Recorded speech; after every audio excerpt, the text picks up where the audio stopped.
检察同志，他车开得快得很，我当时呢有点犯困，就点了一根烟，危险啊！然后他就从那边开过来，然后我就打方向盘就躲了，来不及了。往后退，他肯定超速。好了，快，别看了。先生，先生，你能听我说话吗？先生，先生，要保持呼吸，先生。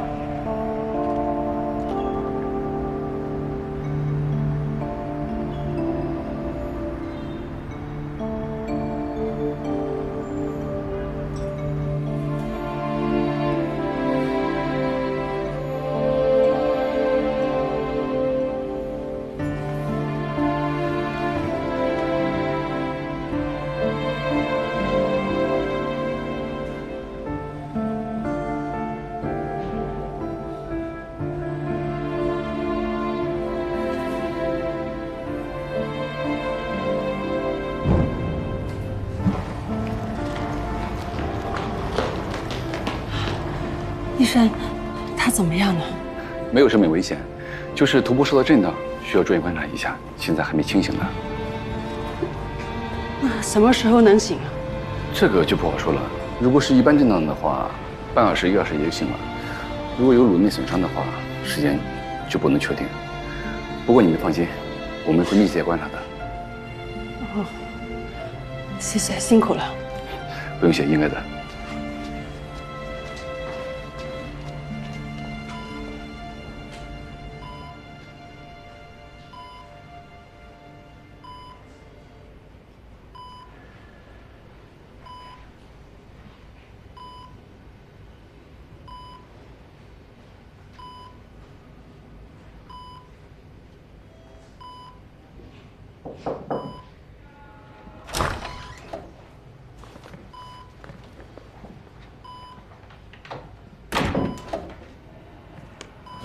主编，我买了粥，您喝一点。我不饿。不饿也要吃，您看您眼睛都熬红了。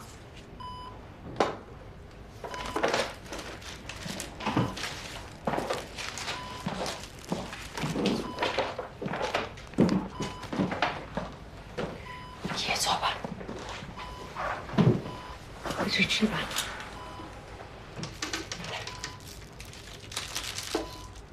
有咩嘅，我再同你哋聯絡啦。我會噶啦。拜拜。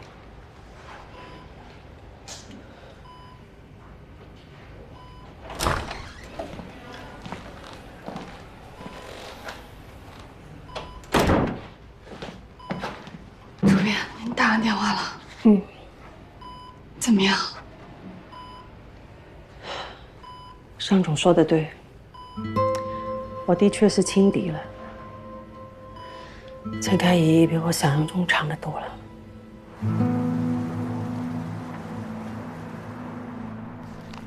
总部的通知都收到了吧？我临时召集大家开这个会呢，就是想了解一下大家的态度。毕竟我现在也是协调小组的副组长，职责所在。躲是躲不掉了，现在大家都知道，我们盛庄的情况是什么？风雨飘摇，人心涣散，而且在这么仓促的情况之下，又有那么重大的人事变动。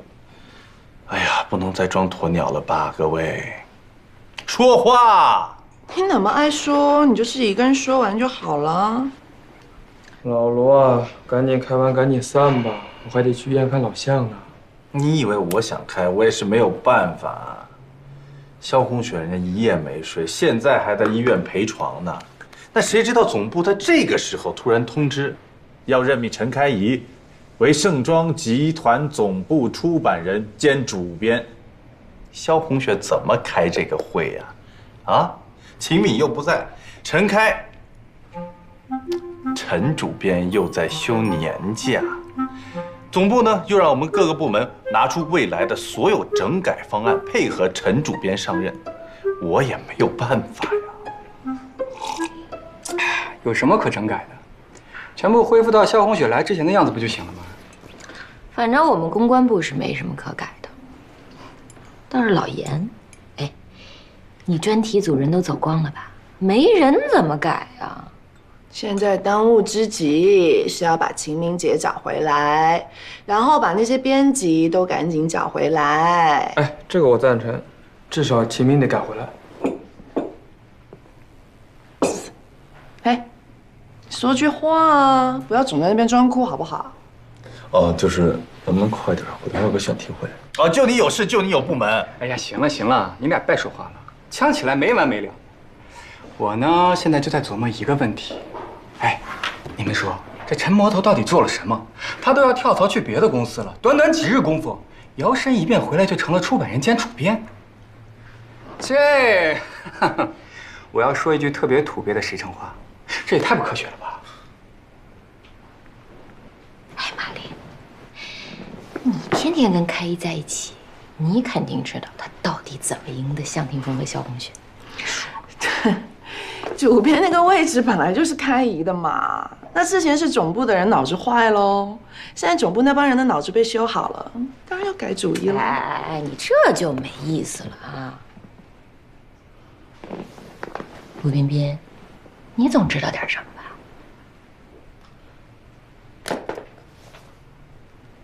吧？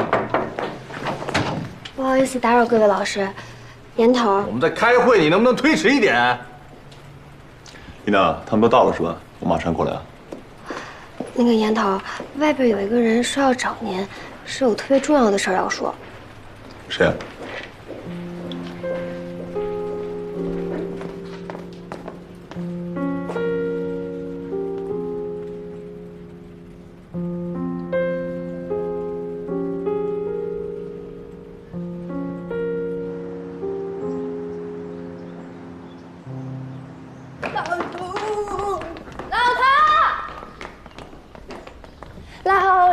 老头，我们来啦！来了啊！啊！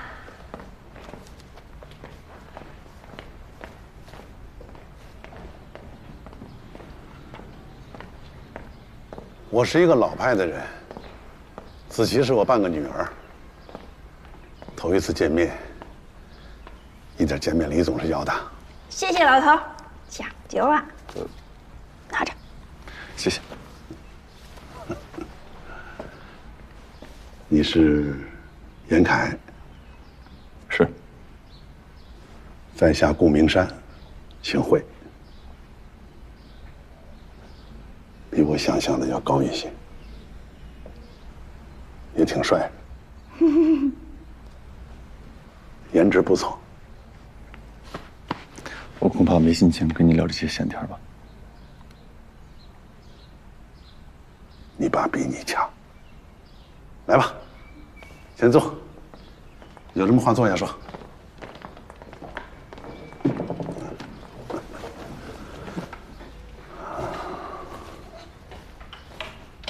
越是着急的事情啊，越要慢慢说。你爸没教过你这些吗？我不认为他有任何资格指导我的人生。你们严家亿万身家，全是你爸爸赚的，可到头来却得不到儿子的尊重。人呐，这一辈子，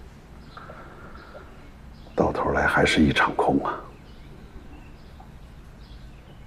顾先生，能见到您，我只想知道一件事情。我知道你想知道什么。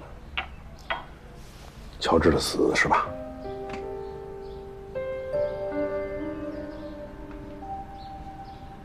乔治是中了向霆锋设的局，但抑郁症才是他真正的死因。时代在发展，潮流在前进，而每当到一个拐点的时候，都会有一批殉葬品。林乔治就是这个殉葬品。但是他是一个值得尊敬的人，因为他有理想。问题说清楚了吗？几句话的事。抑郁症要了他的命。向霆锋设了一个什么样的局？那咱们以后再说。我现在有一件比这个更重要的事，我想见你，就是想知道你是如何看待你对子琪的感情的。希望你能诚实回答我。对您，我没有任何不诚实的必要。坦白和您说，我对感情比较迟钝。这件事情我没有花太多心思去考虑。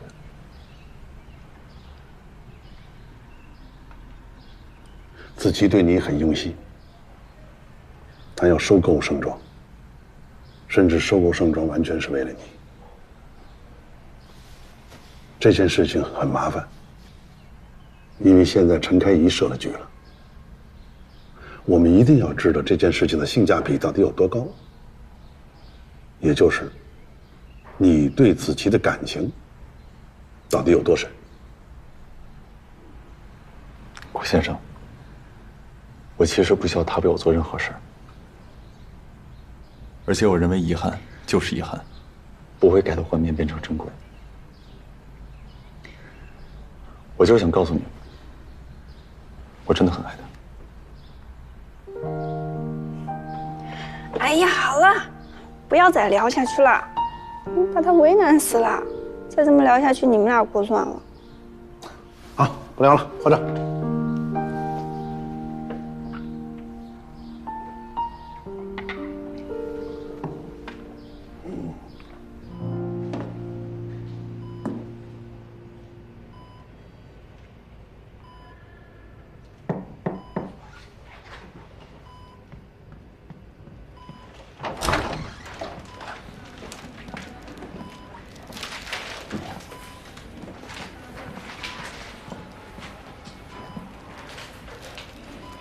夏总，开怡来看你啊。医生怎么说？还需要观测。怎么会这么突然？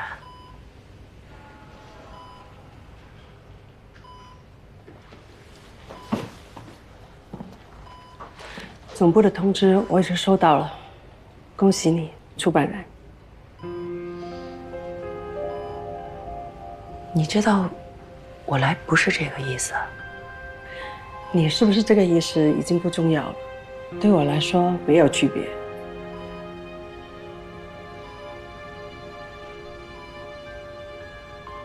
我们是一块吃过巧克力的人，你还记得吗？你是怎么做到的？做到什么？一切。这是你们盛庄这本杂志，本来满满的一杯水，现在只剩下1/4了。财务报表是一年比一年难看呐，就连法国品牌方的那帮老狐狸，也只能给这本杂志估值3700万。向霆锋要把它卖掉，他的做法是拿个盖子把它盖起来，打包卖掉。这笔生意如果谈成了的话，向霆锋可以净赚1000万。可陈开怡只用了一招，就全给他破坏了。他是不是找了一个能出更高价的买家呢？原来我也是这么想的，可是他太聪明了。首先，他要往这杯子里加水。他带着安东尼到金港找的那家互联网公司，并不是要让人家把杯子买走，而是要让人家跟他一起往杯子里边加水。老头，你不要再绕了，你一会儿杯子一会儿水的，我们俩又不是傻子，我们能听懂就直接说吧。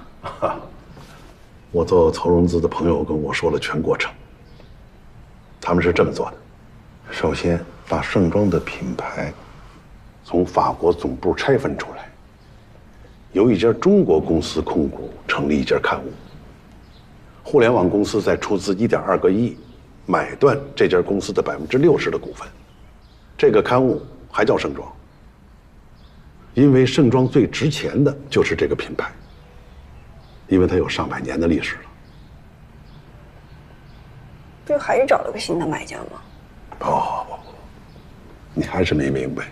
你想想，为什么互联网公司出资1.2个亿，而只买了60%股份呢？1.2亿换盛装60%的股权，安东尼不会拒绝的。盛装品牌对于法国总部来说已经是鸡肋，食之无味，弃之可惜。那关键是那一家互联网公司愿意给那么多钱去买一本法国杂志的品牌经营权，因为盛装这个品牌值这个价钱。我们都知道，投资盛装的互联网公司最核心的产品是线上购物。奢侈品消费主要集中3个渠道：线下实体店、海外旅游、海外代购。那么未来呢？未来一定是线上线下相互融合的时代，奢侈品也不会例外。对于互联网公司来说，他们是财富新贵，他们有钱，但他们有的都只是 new money。想要进入奢侈品消费领域，就一定要进入时尚行业；想要进入时尚行业，就必须要有个体面的身份。盛装就是我给他们的身份。但是光有身份和面子还不行，还要有实实在在的利益。我会改造盛装，我会让盛装和新媒体深度结合，形成新的媒体矩阵。老牌杂志用来做品牌，基于这个品牌所产生的各种新媒体载体，他们的使命就是与网上购物深度结合，刺激不同网络端的时尚消费。说白了，新媒体的宿命，直接指向的就是消费。所以，盛装一定要掌握时尚新媒体的话语权，在通过新媒体输出价值的同时，也要通过新媒体吸收更多的广告投放。我们以前做传统媒体，是要与不同的观念和意识形态共舞，但现在很明显，我们一定要学会与资本和商业共舞。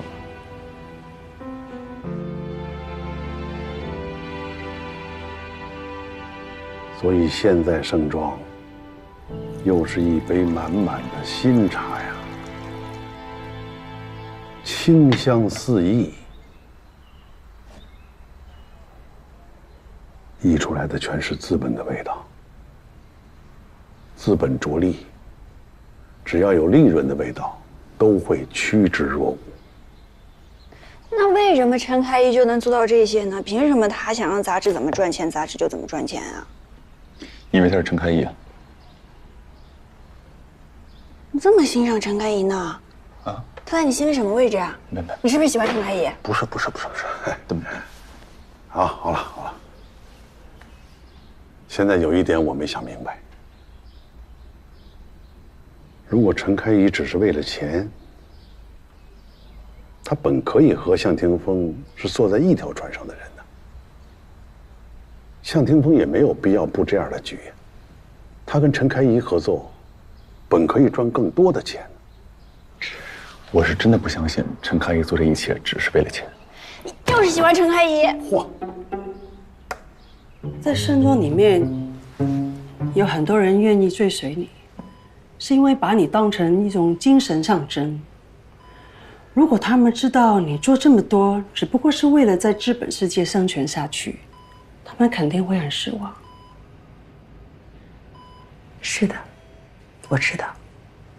你毫无歉意。一个人阻挡不了一个时代，阻挡时代的努力，与其说是勇敢，其实更接近自负。谢谢你和我说这么多。我今天来其实是给你一个 offer，我想请你做我的副主编。你这个 offer 算是什么意思呢？算是在可怜我、报复我？不，是邀请。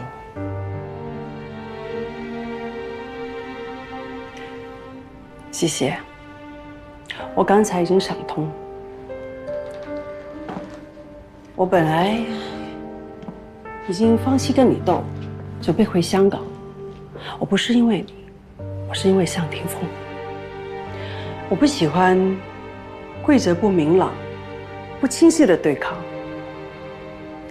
但是现在你已经把擂台和优势规则都说清楚了，所以我会留下来，就像李和尚说的那句话，我会跟你开战，而且我一定不会输。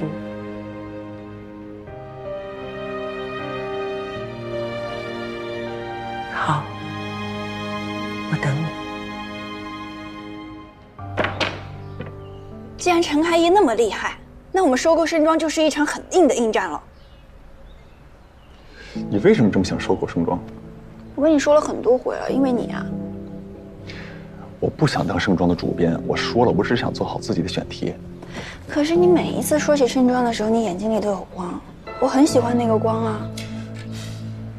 如果让别人搞的话，你就会失去那道光；不让别人搞坏的最好的方式就是我来搞。老头儿，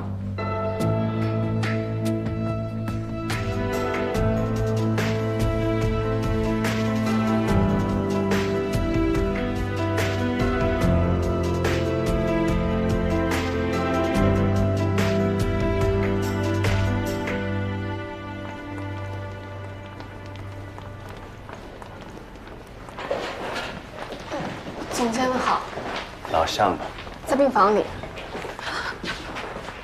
陈主编来了，他怎么来了？我刚说他的。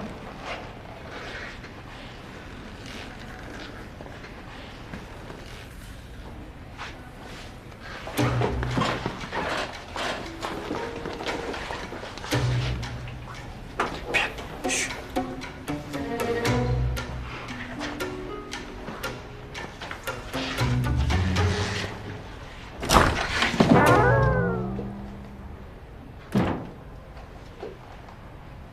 不至于，图个气氛嘛啊！聊好了。你觉得呢？聊好了。那就聊好了。从现在开始，我们还是朋友，冰释前嫌，握手言和，相逢一笑泯恩仇。哈哈哈哈哈哈！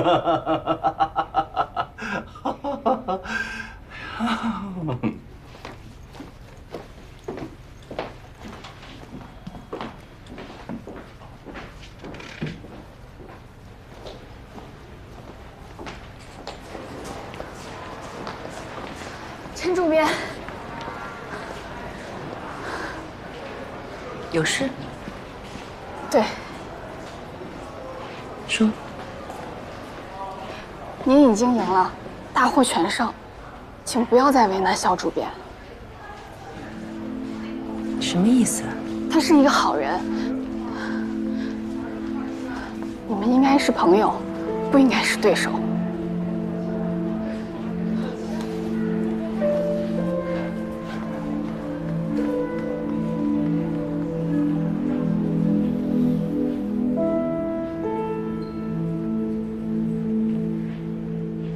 那我们先走啊。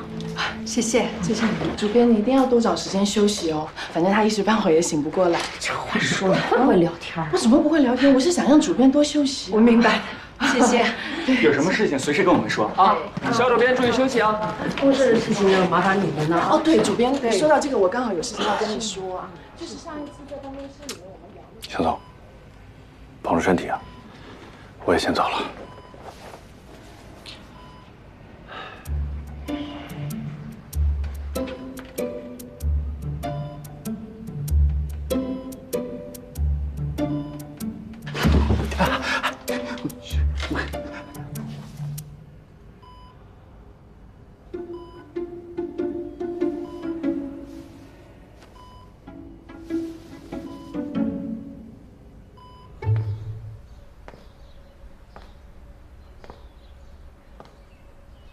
那是我们的毕业照，有我，有你父亲，真快呀，一晃。那个时候，书生意气，挥斥方遒，中流击水，浪遏飞舟。那个时候，面临着分配。 大家伙心里边都惴惴不安，茫茫大时代，何去何从？心里都没底。唯有你母亲，一点小事就能把她逗得哈哈大笑。现在想起来。 你母亲走的每一步都是对的，包括嫁给我父亲吗？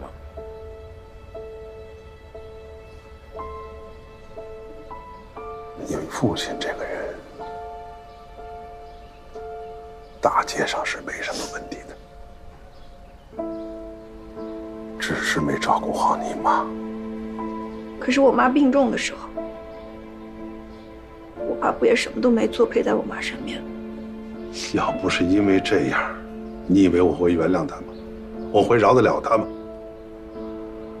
能和你母亲生活在一起，那是一个人几辈子修来的福分呢。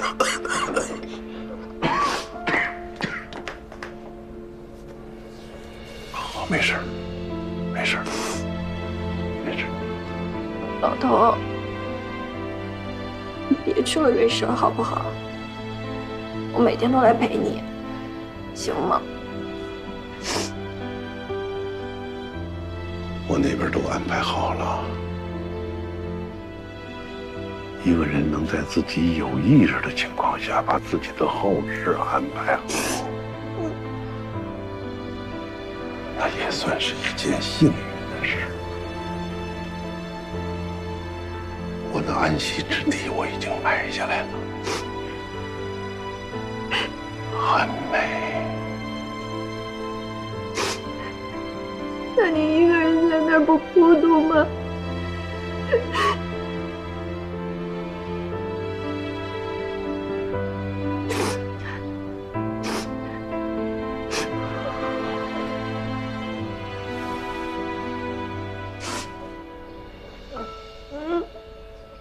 活着都孤独了一辈子了，死了还怕孤独吗？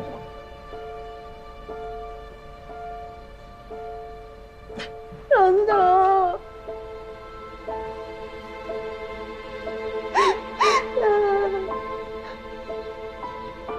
行了。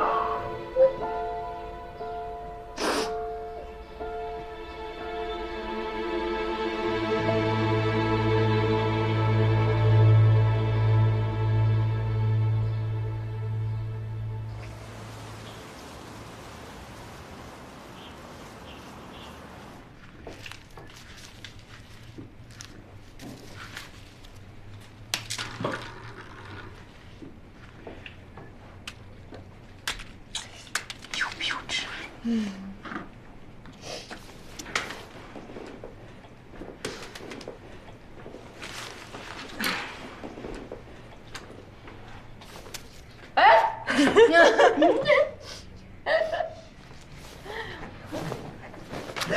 主编好，主编好，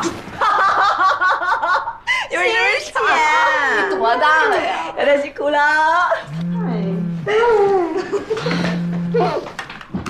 来，烟头。哦，都在呢。行，没问题。好嘞。烟头暂时回不来，选题会让我来主持，咱们先开。那欣姐，我问个问题，你和古华还辞职吗？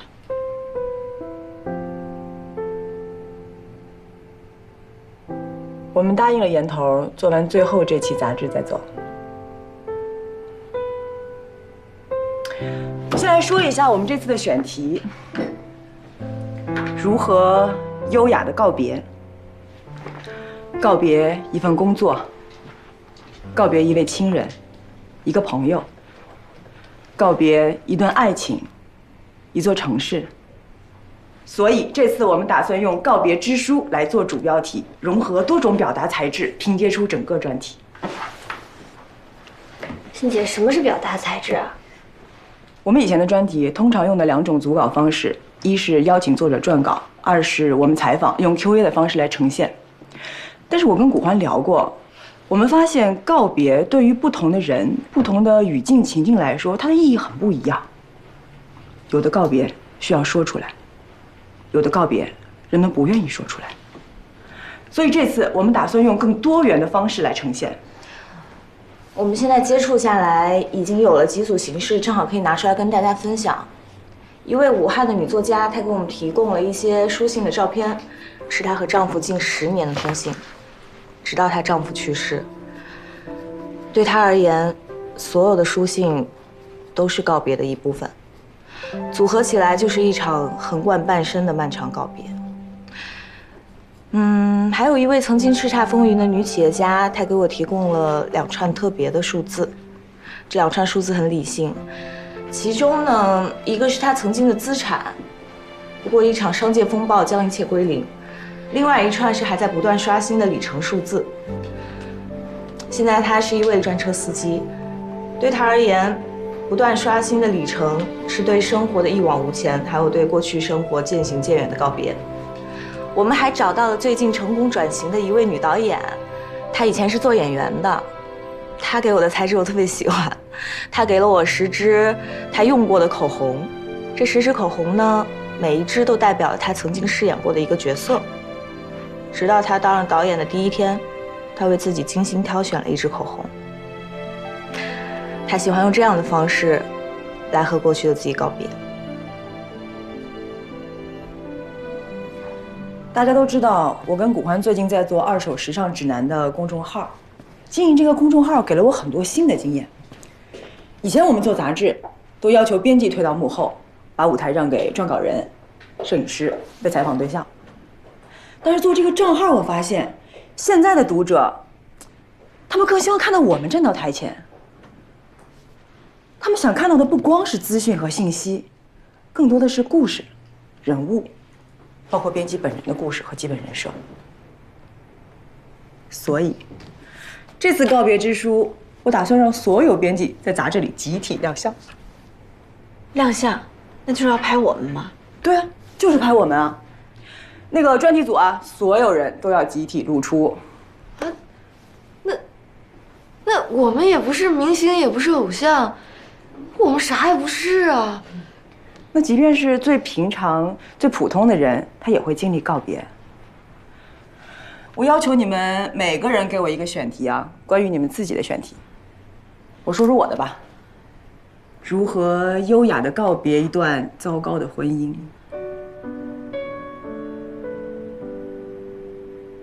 我会带着我的孩子一起出镜，拍我们俩在一起玩的画面。对我来说，爱我的孩子，就是我告别这段婚姻最好的方式。李娜，这个选题你也要参加啊？我就是一个流程编辑。流程编辑又怎么了？你愿不愿意参加吗？愿意啊。可是，咱们这种形式从来没操作过，那岩头那边能同意吗？哎，岩头，岩头，我同意。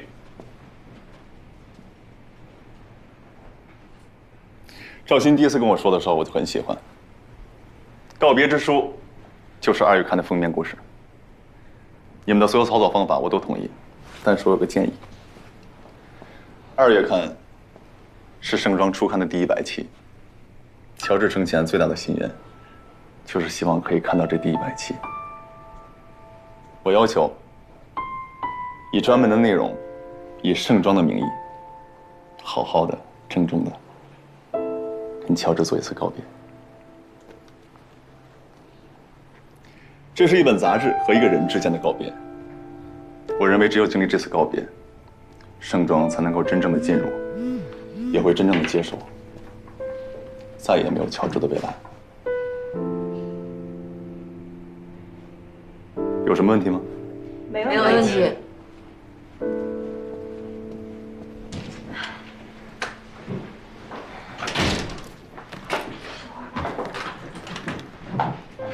刚才我收到一条信息，是亚楠发给我的。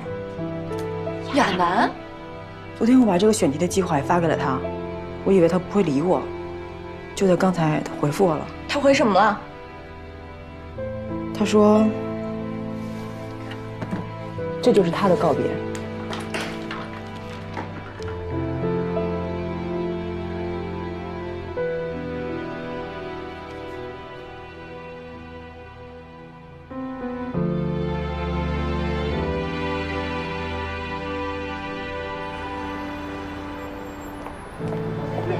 再见。行，那雷总，今天先这样。好啊，行，儿子再见。好，雷总再见。哎，再见。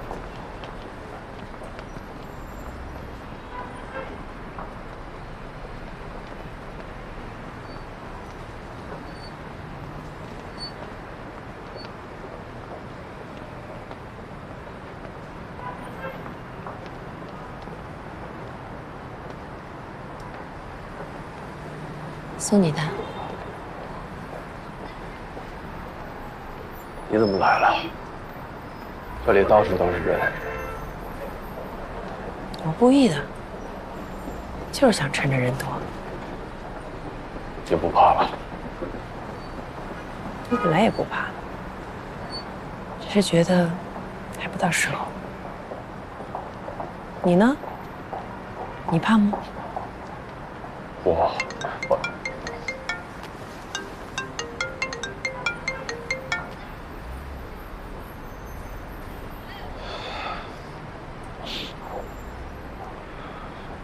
我恐怕还是要跟你说一声，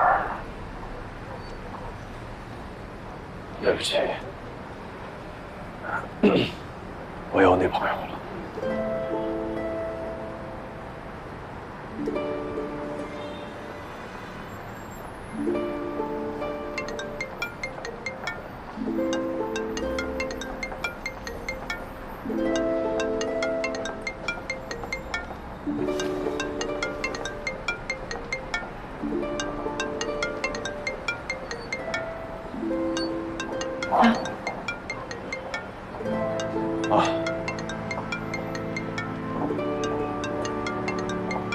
Vivian，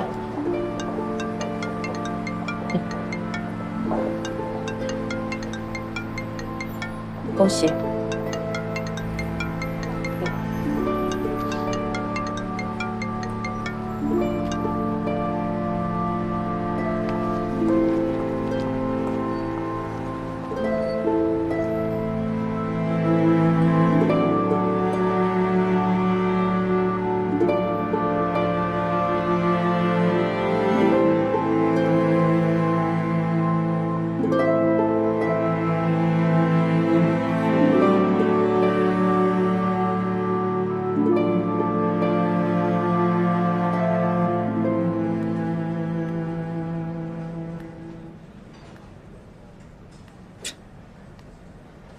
别着急，前面已经在路上了，现在有些塞车啊。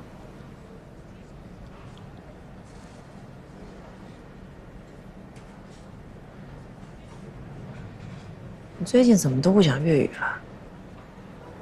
我说粤语的时候呢，你又批评我；现在我说普通话，你又问我为什么。你这个人真的很难搞哎，本来就是个很难搞的人。嘿，查出来了。查什么？那个维维安呢？你在查他？拜托，我总得知道是谁抢了你男朋友吧？你不想知道？完全没兴趣。